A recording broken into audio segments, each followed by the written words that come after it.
महाभारत के बाद की महागाथा एपिसोड 16। राजा परीक्षित के धर्म नगर में मुनादी के उपरांत दो व्यक्ति आपस में बातें करते हुए जा रहे थे। एक आदमी दूसरे से कहता है, सुना तुमने, अपने महाराज को किसी ऋषि के पुत्र ने श्राप दे दिया है। दूसरा आदमी आश्चर्य से बोला, श्राप? कैसा श्राप? मुझे तो कुछ भी ज्ञात नहीं। तब पहला आदमी बोला, कल मुनादी वाले संपूर्ण नगर में घूम घूम कर मुनादी कर रहे थे, तुम्हें कुछ ज्ञात ही नहीं?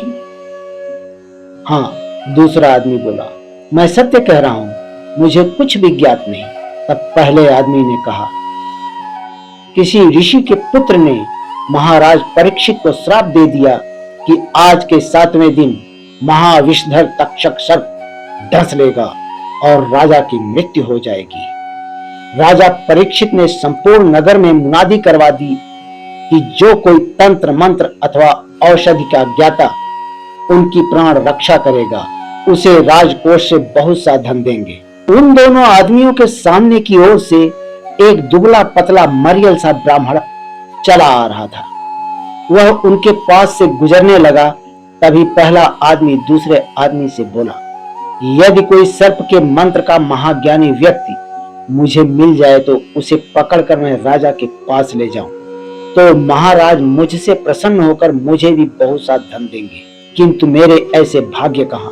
6 दिन तो व्यतीत ही हो गया है, एक दिन शेष बचा है महाराज परीक्षित के जीवन का। सामने की ओर से आ रहा ब्राह्मण उन दोनों की बातें सुनकर रुक गया और उनके निकट आकर बोला, अरे भाइयों, आप लोग किसकी बात कर रहे हैं?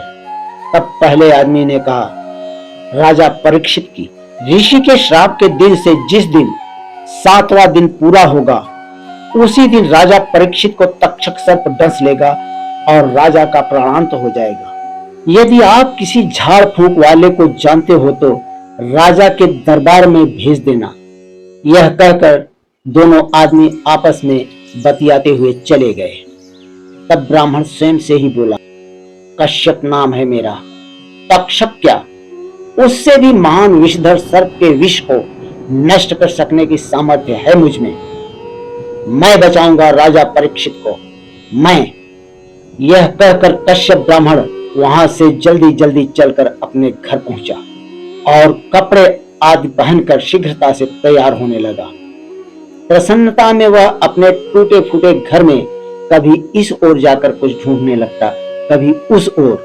उसकी पत्नी एक ओर खड़ी सब कुछ देख रही है। आखिर में वह बोली, क्या बात है, आप बहुत प्रसन्न और उतावले लग रहे हैं। तब कश्यप ब्राह्मण ने कहा, अरे भाग्यवान, बात ही ऐसी है। पत्नी पुनः बोली, ऐसी भी क्या बात है जो आप इतने उतावले हो रहे हैं? ब्राह्मण ने कहा, भाग्यवान, तू भी सुनेगी तो प्रसन्नता से फूली नहीं समाएगी। सुन, आज मैं महाराज परीक्षित की कृपा से धनवान बन जाऊंगा। महाराज आज मुझे इतना धन देंगे, इतना धन देंगे कि मैं बता नहीं सकता। पत्नी बोली, किंतु महाराज आपको धन क्यों देने लगे? आपने ऐसा कौन सा कार्य कर दिया? ब्राह्मण बोला, भाग्यवान, कर दिया नहीं, करूंगा। सुन, आज राजा परीक्षित को महाविषधर तक्षक सर्प डसेगा, जिससे उनका प्राणांत हो जाएगा और मैं अपने मंत्र बल से उन्हें पुनः जीवित कर दूंगा। अब तू ही बता, राजा मुझे धन देंगे कि नहीं? पत्नी बोली, हाँ, सो तो है। ब्राह्मण ने कहा, फिर जल्दी से तुम मेरा अंगोछा ढूंढ कर दे, मुझे जल्दी जाना है। ब्राह्मण की पत्नी तत्परता से उसका अंगोछा ढूंढ कर लाई। पत्नी के हाथ से अंगोछा झपट कर लेता हुआ ब्राह्मण अपने मार्ग पर चल पड़ा। मार्ग में ब्राह्मण पैदल ही तेजी से डग भरता हुआ चला जा रहा था। कभी कभी रुककर इधर उधर भी देख लेता था। एक जगह जहां पर एक मोटा वट वृक्ष था, वहीं पर एक सर्प बैठा हुआ था। ब्राह्मण उसे नहीं देख पाता और वह ब्राह्मण वहां पर ठिठक कर इधर उधर देखता है, फिर तेजी से चल देता है। वह सर्प एकाएक मनुष्य का रूप धारण करता है। सुंदर नौजवान के रूप में वह दौड़कर ब्राह्मण के निकट पहुंचा और बोला, सुनिए ब्राह्मण देवता, सुनिए तो सही। ब्राह्मण रुक गया।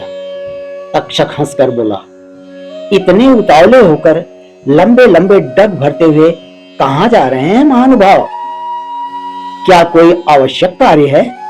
तब ब्राह्मण ने कहा, आवश्यक ही नहीं बल्कि महा आवश्यक कार्य है।